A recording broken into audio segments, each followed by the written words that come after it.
중앙선거관리위원회 김세환 사무총장 나와 계십니까? 예. 예, 사무총장께 사전투표소 설치 확대 필요에 관해서 질의하겠습니다. 예. 내년 3월 9일에 있을 대통령 선거가 180일 앞으로 다가왔습니다. 이번 선거 역시 코로나19 영향 아래에서 치러질 가능성도 여전히 있습니다. 우리는 지난 총선과 보궐선거를 코로나19 상황에서 치렀습니다. 선관위로서는 나름의 역량도 쌓였을 거라고 생각합니다. 사무총장님, 혹시 내년 대통령 선거 준비도 이미 진행되고 있습니까? 예, 벌써 상당 기간 전부터 준비가 되고요. 상황실도 지금 재선거 관리 파트는 운영 중에 있습니다.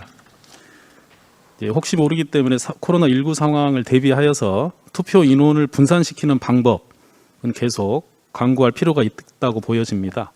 저는 그중에서 사전투표소 설치 확대를 제안드리고자 합니다. 사전투표소 설치 확대는 코로나19 상황 이전부터 투표율을 끌어올리기 위한 방안으로 끊임없이 논의되어 왔습니다. 그 결과 전국 단위 선거로는 처음으로 2014년 제6회 전국 동시 지방선거에서 사전투표가 도입된 이래로 선거인 수 대비 사전투표율은 늘어나고 있는 추세입니다. 하지만 국민들께서는 여전히 투표에 불편함을 호소하십니다. 아시다시피 2013년 1월 1일에 도입된 사전투표 이전에는 부재자 투표가 있었습니다. 선거철만 되면 대학가에서는 부재자 투표소를 설치되는지 여부가 이슈가 되었던 기억이 납니다. 2012년 4월에 열린 19대 총선에서 정치에 대한 20대 청년들의 관심이 높아지면서 부재자 투표소 설치하기 붐이 일었습니다. 그 결과 역대 가장 많은 27개의 부재자 투표소가 설치되었습니다. 같은 해 12월 치러진 제18대 대선에서도 24개의 부재자 투표소가 캠퍼스 내에 설치되었고 20대의 투표율을 끌어올리는 데 큰 역할을 했습니다. 그러나 이제 부재자 투표 제도가 현재는 없어졌죠, 사무총장님. 그래서 이제 사전투표 제도가 도입되면서 읍면동마다 한 개씩 사전투표소를 설치, 운영하고 군부대 밀집 지역 등이 있는 경우에만 추가로 설치, 운영하도록 바뀌었다고 알고 있는데요, 맞습니까? 예, 맞습니다. 이에 따라 지난 21대 총선의 경우 사전투표소가 총 3,508곳에 설치되었고 그중 24곳이 추가로 설치된 것으로 파악이 됩니다. 이렇게 사전투표 제도가 도입되면서 분명 투표소는 늘었습니다. 근데 정작 필요한 곳에 설치돼야 할 투표소가 오히려 줄였다라는 지적을 오늘 하고자 합니다. 현재 사전투표소는 주로 주민센터 등 공공기관에 설치되고 있습니다. 유동인구가 많은 기차역이나 지하철역 등에는 사전투표소를 설치할 근거가 없어 유권자의 참정권을 제고하기 위한 사전투표 제도 목적과 취지를 충분히 달성하지 못하고 있다는 지적이 지속적으로 제기되고 있는데요. 혹시 사무총장님 이런 지적에 대해서 알고 계시고 혹시 그에 대한 의견이 있으면 무슨 말씀을 해주시지요? 예, 의원님 말씀하시는 거 충분히 알고 있고요. 의원님도 그 말씀 중에 있었지만 이제 현행법상 읍면동마다 이제 한 개소씩 설치하도록 돼 있습니다. 그래서 그 뭐 다중 집합 장소라든 다중 이용 장소들아 이제 설치하는 부분은 그 유권자 투표 편의에 도움은 되겠죠. 그런데 지금 현행법상의 그 규정이 그렇고 그 다음에 이제 의원님 말씀대로 그런 경우를 한번 하게 되려면 그 뭐 역이용자의 어떤 이용 불편이라든가 그 다음에 지금 감염병 그 관계 때문에 이제 예방을 위해서 환기 문제, 그 다음에 이제 사전투표는 선거 전용 통신망을 이용을 하기 때문에 그 통신망 이전 부분 이런 것들을 좀 고려를 해야 된다, 검토를 해야 된다 이런 말씀을 드리고요. 지금 그 공항이나 이런 데들은 관할 동에 설치하는 것을 대신해서 설치하는 것입니다. 예, 말씀의 취지는 저도 충분히 알고 있습니다. 제 지역인 서울 금천구 경우에 지난 총선과 올해 초 서울시장 보궐선거 모두 주민센터가 사전투표소로 활용이 되었습니다.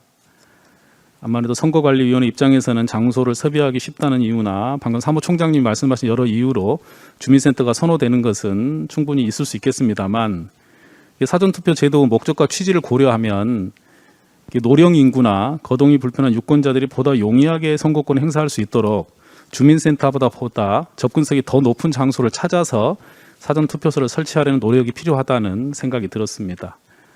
특히 읍면동당 한 개씩의 사전투표소만 설치하도록 한 것은 여러 면에서 불합리하다는 또 지적도 있네요. 먼저 읍면동마다 인구 편차가 크다는 지적이 있습니다. 21대 총선에서 설치된 사전투표소 현황을 보면 인구 5만 명이 넘는 서울 은평구 진관동도 사전투표일이 1개곳, 인구 7천 명 미만의 서울 강남구 개표 1동도 사전투표소가 1개였습니다. 최근에 경기도 부천시에서는 21대 총선을 앞두고 읍면동이 통합 개편되면서 36개였던 행정동이 10개가 되었고 사전투표소도 36개에서 10개로 줄었다고 합니다. 그 결과 부천시의 사전투표율이 이례적으로 현저히 낮았다라는 지적이 있는데 혹시 이 내용 사무총장님 알고 계십니까? 예, 부천도 뭐 대동제가 되면서 현행법상 읍면동마다 설치하게 돼 있으니까 그런 점 때문에 이제 그런 문제가 발생한 겁니다. 예. 근데 이미 국회에는 총 5건의 사전투표소 설치 확대 법안이 계류 중에 있습니다. 알고 계십니까? 예, 예. 그 내용을 보면 대학, 공항, 항만, 철도역 등의 시설에 사전투표소를 추가 설치할 수 있도록 하는 법안도 있고요. 읍면동을 통합 개편하여 읍면동의 수가 줄어든 경우 사전투표소를 추가 설치할 수 있도록 하는 법안까지 다양한 내용들이 담고 있습니다. 이 법안의 내용에 관해서 혹시 선거관리위원회에서 검토하신 의견이 있으면 우선 말씀을 해주시겠습니다.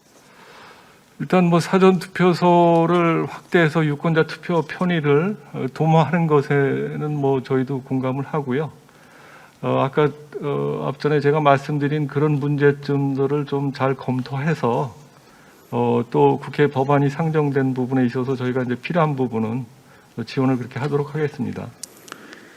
예, 사무총장께서 말씀하신 대로 지금 국회 법안도 이미 계류 중에 있기 때문에 예. 이 법안들에 관해서 선거관리위원회에서도 적극적이고 좀 속도를 내셔서 검토를 해주시기를 부탁을 드리고요. 특히 작년 총선에서 코로나19 문제로 인해서 재외국민의 참정권 보장에 관한 문제가 논란이 된 적이 있었습니다. 알고 계시지요? 예, 예. 그 부분에 관해서 어떤 보완 대책을 마련하고 계십니까? 지금 저희가 지난 5월에 코로나 같은 상황에서 지난번에 그 재선거가 한 반 정도 이제 참정권 행사를 못했기 때문에 그와 같은 경우에 대비해서 이제 제한적 우편 투표라 그래가지고 그곳에 관한 개정 의견을 국회에다가 제출을 했습니다. 그래서 이제 지금 또 국회에서도 지금 우편 투표 관련돼서 이제 진행 중에 있는데 이것도 뭐 몇 가지 문제점들을 좀 안고 있어서 그런 것들을 좀 정밀하게 검토를 하고 해야 될 것 같습니다.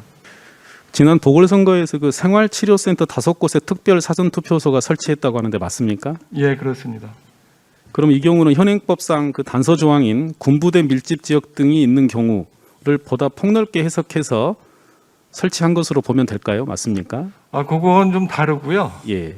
그 읍면동마다 1개소인데 이제 예외적으로 군부대 밀집 지역에 이제 그 예외를 둔 것이고 지난번에 코로나19라는 그런 그 상황이 와서 그 상황에 맞게끔 이제 그 고소 투표 대상이 못 되는 자가격리자들을 위해서 특별히 이제 설치를 한 겁니다.